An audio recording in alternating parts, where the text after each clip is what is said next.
Tu peux commencer à tourner. Ça tourne. Interview première.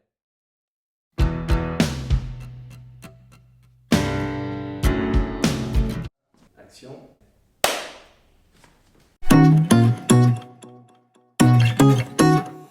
Bonjour, je m'appelle Olivier Longoux, je suis de la promotion de l'école des mines de Saint-Étienne, entrée en 1993. Aujourd'hui, je suis colonel de la gendarmerie nationale et je m'occupe de tous les projets de mobilité de proximité numérique au sein du service des technologies et des systèmes d'information de la sécurité intérieure. Moi, en fait, quand je suis sorti de l'école des mines, il y avait encore le service militaire, il durait un certain temps. Mon père était gendarme et ça m'a incité à faire mon service militaire en gendarmerie. Et à l'issue de ce service militaire, je me suis dit, finalement, c'est pas mal, gendarme. Et même pour les ingénieurs, c'est pas mal, parce qu'on doit prendre en compte des projets complexes, des projets de terrain, des projets aussi techniques, etc. Et je me suis dit, je voudrais bien continuer dans cette carrière-là. Donc j'ai repassé un concours pour entrer en gendarmerie. Et puis après, voilà, j'ai alterné des postes de terrain et des postes en administration centrale, essentiellement tournés vers des postes de gestion de projets informatiques à différents niveaux. Et puis voilà, j'en suis là aujourd'hui.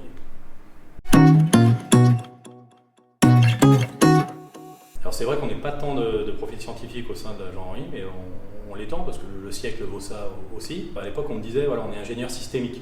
On est capable de prendre en compte des systèmes. Alors je ne sais pas si c'est encore vrai, on me disait ingénieur généraliste, peu importe, mais systémique. Et les systèmes, finalement, voilà, c'est ce qu'on trouve partout dans la vie. Et notamment en gendarmerie, voilà, on a des systèmes complexes qui sont formés d'humains, de véhicules pour la sécurité routière, de voleurs, de tout ce qu'on veut, de procédures pénales, enfin voilà, des systèmes complexes. Et l'ingénieur, en fait, il sait adresser toutes ces thématiques-là. Il sait prendre en compte toutes ces données en information et d'essayer de trouver la solution qui va fonctionner. Voilà, c'est ce qu'on sait faire en tant qu'ingénieur, c'est faire fonctionner les choses. Et ben voilà, la gendarmerie nationale m'a offert finalement cet écosystème complexe, voilà, qui est parfois triste, désolant, amusant, extraordinaire, mais dans lequel l'ingénieur se sent bien parce que finalement il doit adapter les choses pour se rendre plus efficace, pour rendre ses partenaires plus efficaces. Alors quand je suis rentré, j'ai commencé par commander une unité de gendarmerie mobile, donc voilà, sur le terrain, et mon passé scientifique, évidemment, la gendarmerie n'est pas bête, elle sait utiliser les compétences de chacun, donc elle m'a d'une certaine façon récupéré, mais j'étais volontaire, pour occuper un premier poste.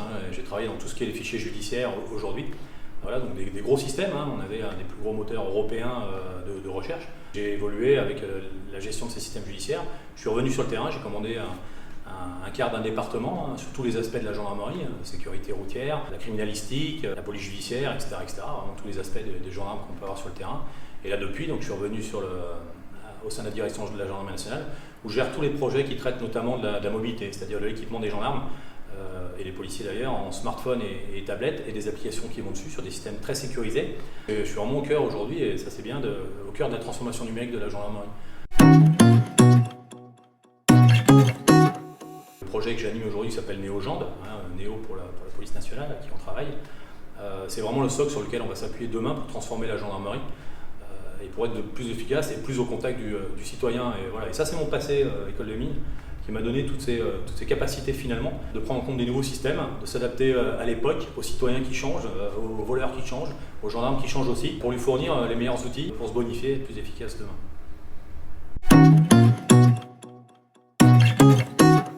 Ça se fait à très grande vitesse, on est obligé de suivre le citoyen. Le citoyen il évolue à très grande vitesse, à la fois il devient plus numérique, et puis finalement dans les campagnes il devient aussi plus isolé, donc il y a les deux thématiques à faire. Donc on est obligé de s'adapter à ce citoyen qui évolue beaucoup. Et en même temps on évolue avec les moyens qu'on a. On est obligé, quand on fait des systèmes sécurisés sur des smartphones, d'avoir nos propres systèmes. Et donc on doit refaire tout ce que fait Google et Apple avec des moyens qui ne sont pas forcément les mêmes. C'est plutôt très motivant. Parce qu'on doit être pragmatique, on n'a pas forcément l'argent infini, tout le monde paye des impôts et on essaie d'utiliser ça à bon escient. On doit avoir plein d'idées pour essayer de donner de l'efficacité pour le citoyen comme pour le gendarme. Donc de faire notre petit Google à nous, au sein de la gendarmerie, ça commence par la même lettre, c'est pas les mêmes moyens, mais on y arrive. C'est un peu comme un sport collectif la gendarmerie, on n'est rien sans les autres. Et on dit aussi la gendarmerie, son slogan c'est une force humaine. Et finalement, voilà, ce que j'ai appris, ce que m'a ajouté la gendarmerie à mon parcours de jeune étudiant, c'est de pouvoir raconter sur les autres. Et ça se construit au fur et à mesure. Quand on est sur le terrain, quand on est la nuit, qu'il est 2 heures, qu'on est sur un braquage, c'est bien de faire confiance à ceux qui sont autour de nous. Mais aussi dans un projet informatique, parce que comme je disais, on peut déléguer des responsabilités à des stagiaires, à des apprentis. Donc évidemment, on va les aider, on va les encadrer, mais en place, il y a une notion de motivation qui est importante. Et cette motivation, ce lien qui est fait, n'arrive pas tout seul. Et c'est le collectif qui entraîne tout ça. Le bonheur collectif, finalement, peut entraîner une grande efficacité et bonifier tout ce qu'on fait.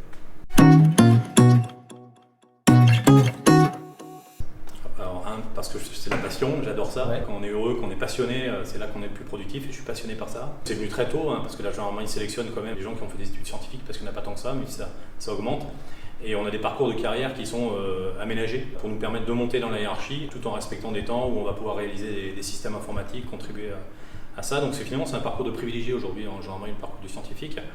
Et ça c'est pas mal parce que finalement on vit son bonheur. À la fois on peut aller sur le terrain et utiliser ce qu'on vient de faire et puis repartir et être plus efficace encore pour refaire des systèmes et repartir sur le terrain. Dès le début je voulais travailler pour la gendarmerie et la transformation numérique elle est venue finalement avec l'adaptation de la gendarmerie. La gendarmerie s'adapte, la société change et nous on va avec.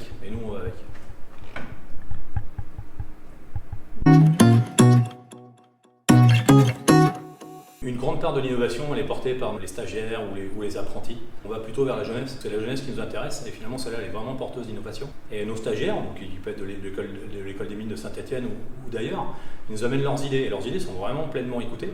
Et souvent on a des stagiaires ou des apprentis qui sont au cœur, mais vraiment au cœur de la transformation numérique qu'on propose parce qu'ils sont un peu les défricheurs. C'est eux qui vont nous faire nos premières expérimentations et ils vont nous amener les idées qu'on va devoir industrialiser par la suite. Et c'est vraiment eux qui vont nous porter cette idée. Aujourd'hui, j'ai un stagiaire qui est en train de me faire la reconnaissance vocale pour qu'on puisse placer les plaques d'immatriculation à la voix sur nos systèmes entièrement sécurisés sans utiliser ce que fait Google et Apple. Finalement, quand on parle de nos projets, on parle plutôt du passé. Étrangement, on parle du passé. Pourquoi ? Parce qu'avant, les gendarmes, quand ils partaient en patrouille, on parle des années 1720, ils partaient à 2, à cheval, et ils partaient pendant une journée, parce qu'ils n'avaient pas de moyens de revenir à la brigade. Et aujourd'hui, finalement, ce que nous donne le numérique, c'est cette capacité de partir sur le chemin, d'être toujours connecté, d'être toujours capable de réaliser plein de choses ailleurs, mais d'être toujours au contact du citoyen. Donc demain, en fait, finalement, le numérique, l'ultra-connexion de nos gendarmes, de nos citoyens, il va aller pour bonifier le rapport humain qu'on va avoir les gens. Et ça, c'est fondamental pour la gendarmerie. La priorité de la gendarmerie, c'est le contact. C'est pas la transformation numérique, c'est le contact avec les gens. Donc c'est le fait d'être le plus proche possible pour amener de la tranquillité publique aux personnes. Et je suis dedans.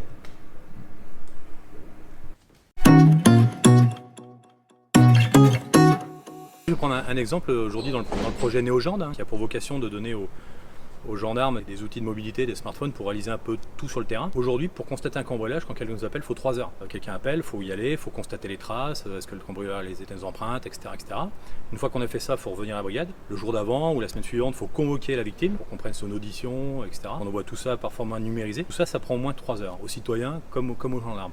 Avec les outils sur smartphone, finalement, demain, on va juste se déplacer malheureusement chez la victime où son habitation a été cambriolée. Et on va tout faire là-bas. Les constatations, l'audition, on va tout envoyer à la justice depuis le smartphone et puis voilà, donc ça va faire qu'1 heure, donc on va avoir gagné 2 heures pour la vie du gendarme comme celle du citoyen, donc on va être plus efficace. Finalement mon boulot, moi c'est ça, c'est de renvoyer du temps à tout le monde et de rapprocher, parce que finalement on va tout faire avec le citoyen et le numérique va apporter de l'humain en fait, et c'est ça qui est fondamental. Le numérique finalement c'est pas quelque chose qui sépare les gens, c'est quelque chose qui doit les rapprocher.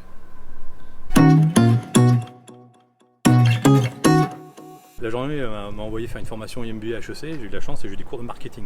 Voilà, ça paraît bizarre, mais la gendarmerie finalement elle utilise les outils du marketing. Parce que quelqu'un, un gendarme ou le citoyen, une personne, on peut lui imposer un outil, on peut lui imposer de faire ci, faire ça, ça peut marcher un temps, mais ça ne tiendra pas dans la durée. Ce qu'il faut, c'est séduire la personne, c'est lui retirer de la douleur.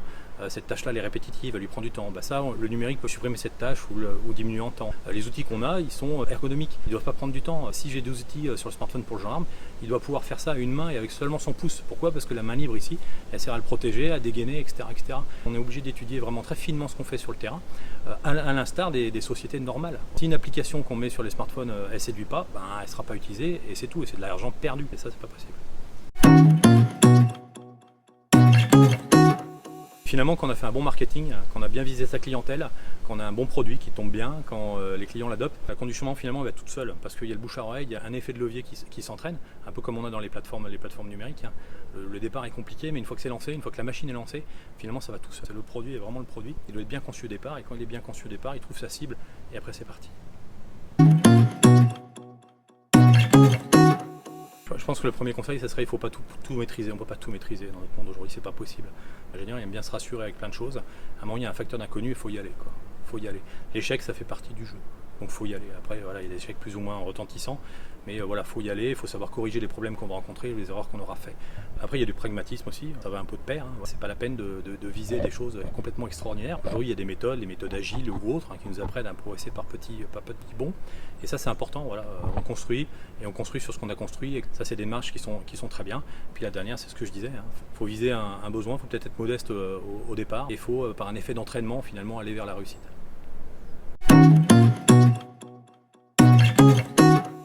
Voilà, pluridisciplinaire, ça on retrouve dans plusieurs équipes. Le technique ne va pas gagner tout seul. Le marketing va l'aider, parfois la sociologie, parce qu'il faut viser les bons clients, les bonnes personnes. Donc il faut savoir écouter les autres, c'est fondamental.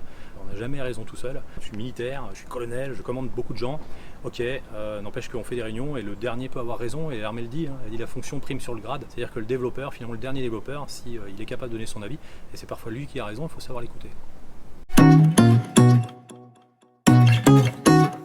Modestement, j'emprunterai les mots de Jeff Bezos, le patron d'Amazon, qui disait finalement il ne veut pas avoir de regrets, il ne voulait pas avoir de regrets à la fin de sa vie. Donc il a testé les opportunités qui se présentaient avec lui, en disant est-ce que plus tard, à 80 ans, quand je serai à la retraite, etc., est-ce que j'aurai ces opportunités que je n'aurais pas prises avec regret? Non, il ne faut pas avoir de regrets, je pense. Il faut savoir prendre des risques, mesurer selon les étapes de la vie, mais il ne faut pas avoir de regrets. Moi j'ai choisi de passer en gendarmerie, donc c'était pas forcément un gros risque finalement, mais c'était ce que je voulais faire. Je voulais être heureux et je sentais que j'allais être heureux dans ce domaine-là.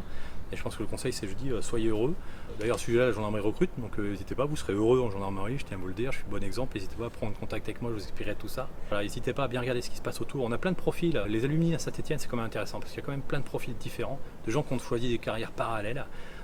Ou qu'on sont dans l'industrie, peu importe, on peut être heureux partout, mais regardez bien tout ça avant de choisir, explorer, et puis voilà, choisissez en connaissance de cause et boum.